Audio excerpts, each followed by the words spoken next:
Well, hello, everybody. Today we have with us a great guest and a real treat, Senator Damon Thayer, Senator of the 17th District in the Commonwealth of Kentucky. Thanks for your time, Senator. Hey, Judge, thanks for having me on again. I think it was about this time last year, right after the pandemic started, that you had me on. And I'm glad to be back on here as we're on the, hopefully the back end of this thing and we can get things back open here really soon. Well, amen to that. It's good to talk to you, but better to be in person. But you just come off an unprecedented year, an unprecedented session.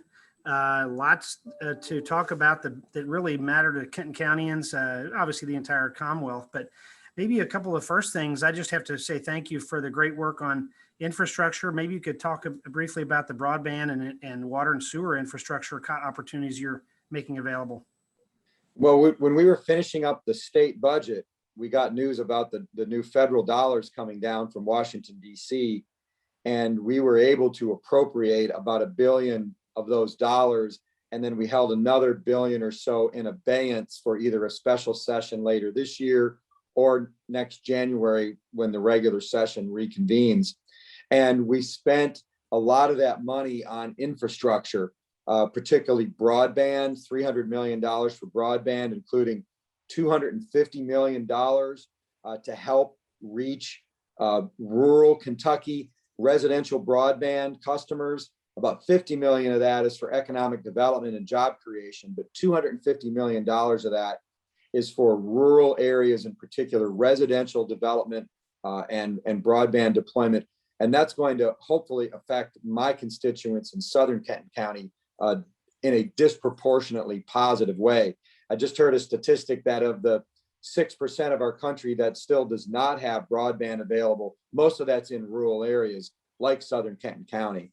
And then about $150 million of that is for water and sewer projects. Again, we haven't had the state dollars to continue some of the progress we had in southern Kenton County for water and sewer, but maybe with some of these federal dollars, which will be done on a competitive grant program, hopefully we can get some of that down into southern Kenton County in the 17th Senate District. So I think that's really good news. A lot of the money coming down from the federal government will be used for infrastructure for water, sewer, and broadband.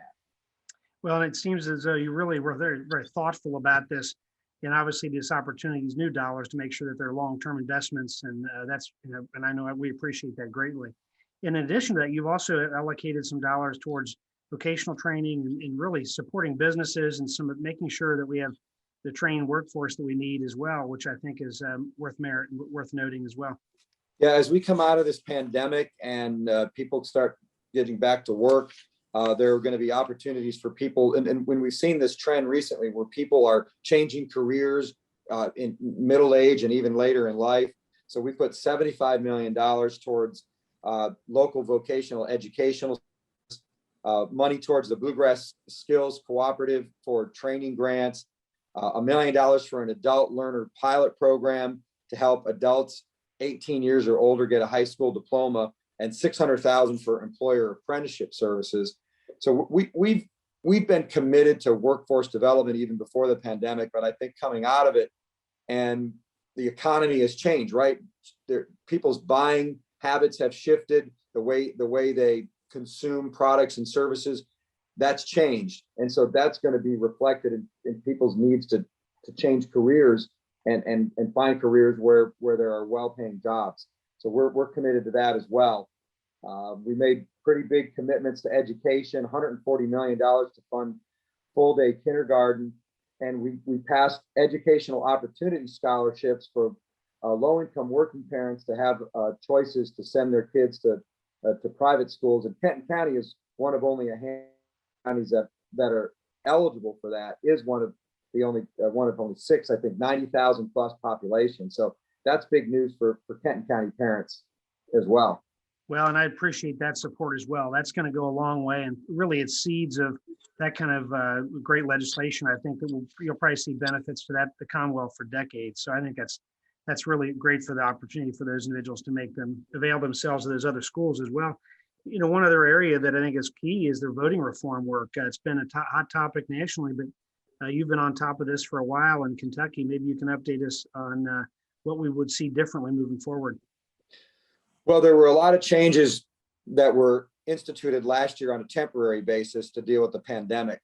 We scaled those back, but still expanded from current law. So we don't have any elections this year, but for the 2022 elections, these new components will take place, including 3 days, not 3 weeks like we had during the pandemic, but 3 days of early voting before a normal Tuesday election on Thursday, Friday, and Saturday. Our county clerks, including Gabe Summey in Kenton County, will be able to institute regional voting centers. And that plan will have to be approved by the state Board of Elections, but it will allow for state voting, regional voting centers. And I'll be working with Clerk Gabe Summey to make sure that my constituents in Southern Kenton County don't have to drive all the way to Covington or even Independence to vote. I want to make sure that we've got at least one regional voting center down in the unincorporated part of Southern Kenton County.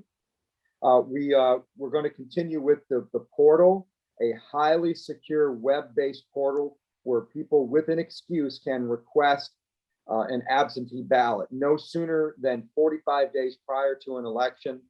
So it won't start in August like it did last year. It'll be mid-September. And then the portal will close 14 days prior to election day. So all votes will be in and tallied by election day. None of this counting ballots 3 days after the election like we had last year. Also, it's one of the strongest election security and integrity measures in the country. It outlaws ballot harvesting. We heard of some of that taking place in Georgia, Pennsylvania, Michigan, Wisconsin, Nevada, and Arizona last year. And also it will allow our Secretary of State to speed up cleaning up the voter rolls, which we are required to do under a federal consent decree.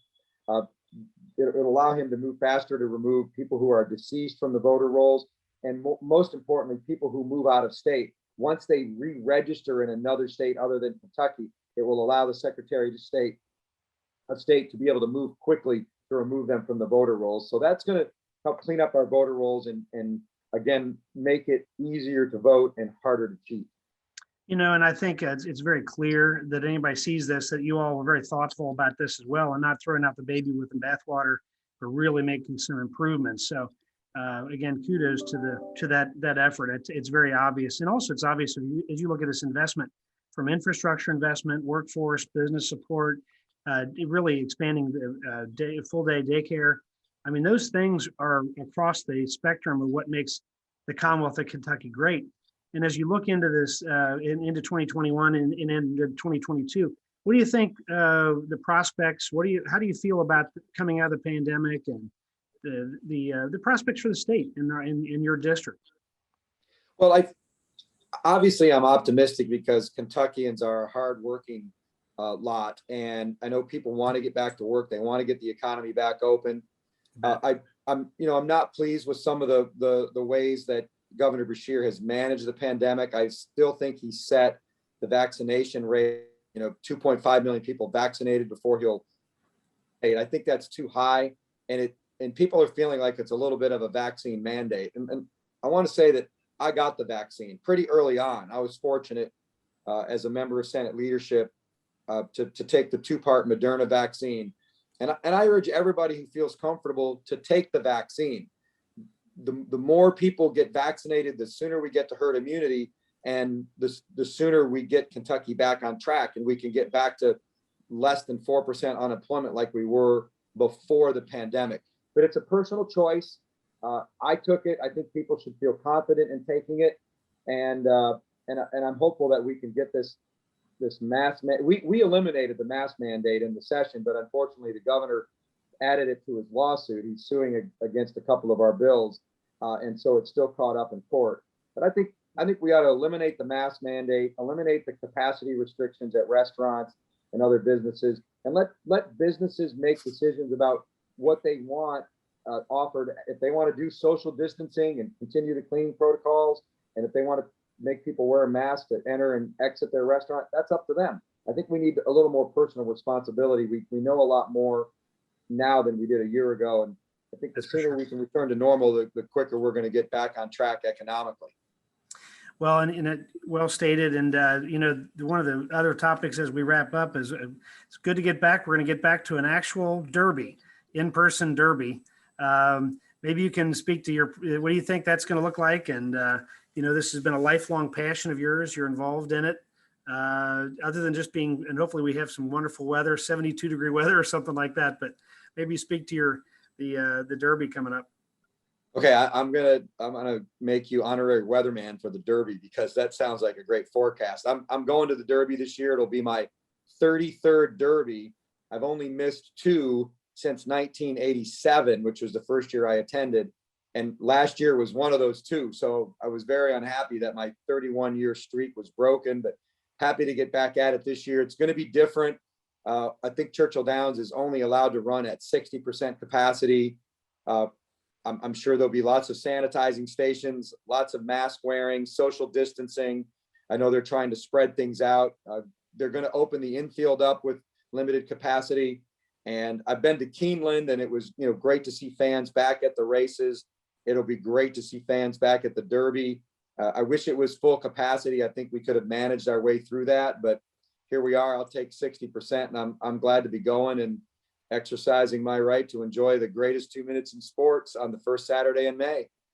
Absolutely. And a huge thank you, Senator, on behalf of the entire fiscal court. I know we appreciate your work in Frankfurt and running through all these topics. You can see that you're on it. You watch it, you're engaged, you're working on behalf of the Commonwealth in this district. And we know you're doing a great job of it. And we appreciate all the work. Thanks. It's certainly an honor to represent about 1/3 the population of Kenton County and 2/3 the land mass of Kenton County. Exactly right. Of course, Kris McDaniel represents 2/3 of the population and 1/3 of the land mass. Kenton County's got a pretty good 1-2 punch in the state Senate with Kris and me. We work really well together to make sure that the needs of Kenton County and Northern Kentucky are met. And we had a real session of consequence. We packed in about 90 days worth of work into a 30-day legislative session, but I'm pretty proud of it, and I hope that the laws we passed and the laws we didn't pass, we killed a lot of bad even better. Yes. I hope these allow us to get back to normal very soon in the Commonwealth. Indeed. Thank you, sir, so much for the time. Thank you, Judge.